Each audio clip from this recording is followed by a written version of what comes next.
Morning assembled itself in fragments. The slap of dough on metal, the hiss of gas, a streak of sun scattering gold over the chipped blue kitchen wall. SlumG lingered at the margin, watching his mother's hands knead, roll, and lift, witness to an old choreography that belonged to everyone, and no one in particular.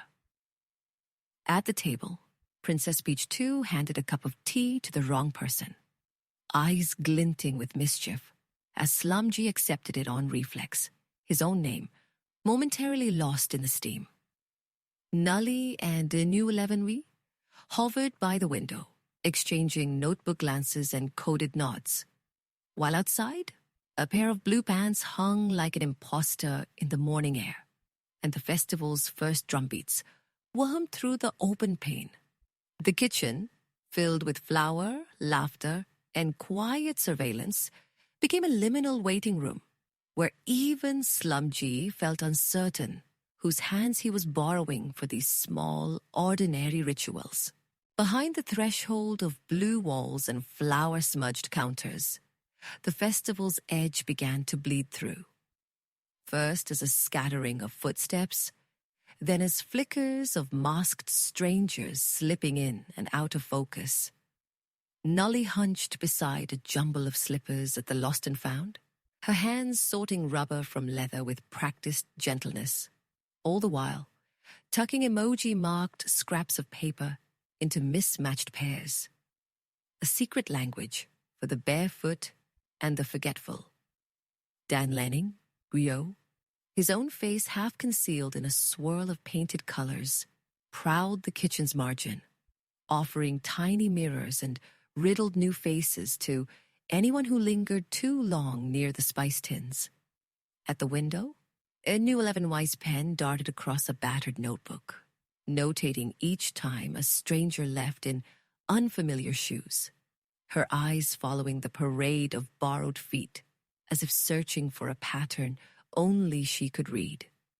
The kitchen air was heavy not just with ghee and gossip, but with the uneasy sense that roles were being traded in plain sight, that somewhere in the shuffle of slippers and smiles, the real festival had already begun, one where nobody quite remembered the part they were meant to play.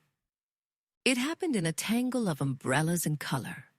SlumG, distracted by a mosaic of drums and incense and a flash of laughter from the mask vendor, slid his feet into a pair of blue flip-flops at the pandal entrance, their rubber still warm from another. In that instant, Siegmoid's voice cracked through the festival haze. He wore some else's flip-flops, sparking a ripple that snapped the crowd's attention and chat's meme machinery into overdrive. New 11-wise pen flickered as she notated the swap. Nolly's fingers slipped a grinning emoji note into an empty sandal, and Lovetist at the token desk paused mid-count, brow arched. Suddenly, every volunteer, every auntie, every streaming regular became a detective or a suspect. People nudged neighbors, storied whose shoes belonged to whom, and Overkill Master, 88's stash of mismatched slippers grew by one, as faces and roles ran riot in the festival churn. Lost in the eruption, half embarrassed, half electrified, SlumG glanced down at his borrowed souls, a prickle of uncertainty rising. Was he still himself, or just another borrowed mask in this shifting city of other people's shoes? The flip-flop incident detonated in chat like a dropped tray of steel tumblers, the clatter ricocheting off kitchen walls and bouncing through the pandal's streaming speakers. Overkill Master Tui A8 roared in with, "Yo, new identity unlocked," as if SlumG had leveled up by accident, while Nully, ever the silent sleuth, sifted through the mound of slippers with a sly glance, her fingertips brushing a scribbled emoji note, tucked where only the desperate or the lost would look. Brunchman, lingering near the shoe rack with his battered thermos, jotted the moment in his creased notebook. This was the third swap since sunrise, each time a little more clandestine, a little more revealing. In the festival's crowded heart, Love Test's ledger fluttered with corrections. Token numbers crossed out. Height matches, shoes don't. While Princess Peach 2's voice slipped through the kitchen door. Chai for the real SlumG. And 3 hands reached out, laughter sharpening into something more searching. All the while, SlumG felt himself fracturing, every meme and accusation layering over his own quiet question. If everyone here could decide who he was, who was left underneath the borrowed rubber and borrowed names. Back in the kitchen, time twisted. The hiss of chai, the slap of dough, the slow spill of light onto tile. Princess Peach Kao. 2 pressed a chipped mug into SlumG's hand. Too sweet, wrong brand. A swirl of Nescafe instead of masala. She watched, half smiling, as he sipped anyway, uncertain, neither correcting her nor claiming himself. Overkill Master. 8 burst in with a, "Yo, yo, yo, Mom's kitchen. Whose feet in these slippers?" Tossing another pair into his secret pile, his laughter echoing off the metal roof as though every greeting might rewrite the cost of the household. Nully, almost invisible by the window, left a folded note on the breadbasket.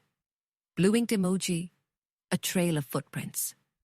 The hint of a question beneath the flower. SlumG, feeling the borrowed shoes pinching his toes and the unfamiliar tea warming his tongue, wondered whether anyone could pass a test like this, or if belonging was always just muscle memory. A practiced acceptance of whatever role the festival pressed into his hands. The festival unfolded in fragments. A cosmic Ganesha chariot, lion at the wheel, planets whirling in the painted sky as masked volunteers slipped in and out of the tableau. Slum drifted through the crowd, catching glimpses of himself in tinsel and window glass, his reflection blurred among faces half hidden behind painted smiles from Dan Lanning UO's mask stall. Love Test measured each guest, eyes lingering on mismatched chapholes, quietly passing tokens to Nully, who scribbled mysterious footprints into her notebook and tucked another folded message beneath the donation box. Echwan Siwan reorganized the shoe rack in a silent ballet, watching the currents of borrowed slippers and returning, just once, SlumG's sidelong glance with a knowing nod. In a slow swirl of incense and neon, SlumG felt the pinch of unfamiliar sandals and the weight of hundreds of unseen eyes. All of Mumbai moving through one another's disguises. Each ritual gesture threaded with the suspicion that, today, nobody quite belonged to their own reflection. In the humid churn of the street, the fracture was sudden. A voice like a thrown stone, Zerowin's Joywan jabbing at the crowd's soft underbelly. His press badge catching stray light as he needled, "Whose cousin? Whose city? Who's real?" The chat bristled and split, old-timers clutching their mod powers tight, while exile lust simmered beneath their scrolling names. The word family, now just another mask, tugged on and off. SlumG, caught in the brackish eddy, watched alliances mutate. Love Test's careful tokens, now talismans of belonging. Overkill Master, 288. "Yo, Mom," a password. Brunchman's scribbling hand pausing mid-sip as the banhammer fell. Chat roaring its verdict. In that instant, every face in the festival shimmered with the threat of being called outsider. Even SlumG felt his own reflection slip, uncertain if the sandal pinching his heel was a mark of kin or a ticket to the next exile. The wet street held its breath, as if waiting for the next identity to be traded or revoked. Each ban a ritual, each forgiveness a mask. the city's song thick with longing to belong and the dread of being named out. Rain drummed a steady rhythm on the stone, each drop blurring SlumG's reflection in the oily puddle at his feet. A shape stretched thin, neither the kitchen boy nor the festival hero, just another squelching shadow in borrowed flip-flops.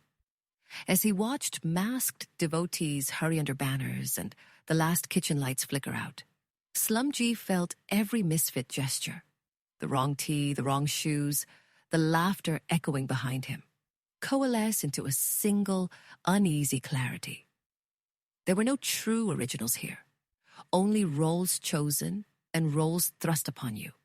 The city itself, a pandal of shifting faces. The scent of ghee and incense tangled in the monsoon wind, a reminder of home and exile entwined, while a new Leavenwise battered notebook, half closed on the lost and found desk, whispered the morning's secret swaps and unsolved riddles. SlumG's longing to belong sharpened. He saw that every mask offered both shelter and suspicion, and that to claim any identity in this carnival, he would have to step barefoot, uncertain, into the unguarded places where the crowd's gaze did not reach. Only then, perhaps, would he find the story that was his alone to tell, written not in the shoes he wore, but in the footprints he left behind. The city's pulse unraveled into afterimages. Kitchen steam rising like ghostly hands. Nully's soft voice echoing from the lost and found as slipper notes rustled underfoot. Brunchman's thermos clinking while his pen lingered on another name half remembered. From somewhere beneath the rain's hush, a faded snippet of Princess Peach II's laughter. Wrong name, right tea, twined with the distant chant from the pandal, where Dan Lanning UO's painted masks still grinned on abandoned stoles. SlumG, for a moment unanchored, felt the boundaries of self-slip and reknit with every step. Each fragment, each mistaken chapal or cryptic message, pulling him into other lives and leaving his own edges blurred. The festival's hum folded the crowd into a tapestry of borrowed roles and secret selves. Each footstep, a question, with no clear owner. Every note in New Leavenwise book, a reminder that identity here was always on loan. In the city's humid dusk, as lights winked and the last roti cooled, the story scattered. Footprints crisscrossing, laughter looping back, the mystery unresolved. So that, when SlumG finally looked down, he found neither his own shoes nor a stranger's. Just the impression left behind, still moist on the stone, waiting for anyone to step in.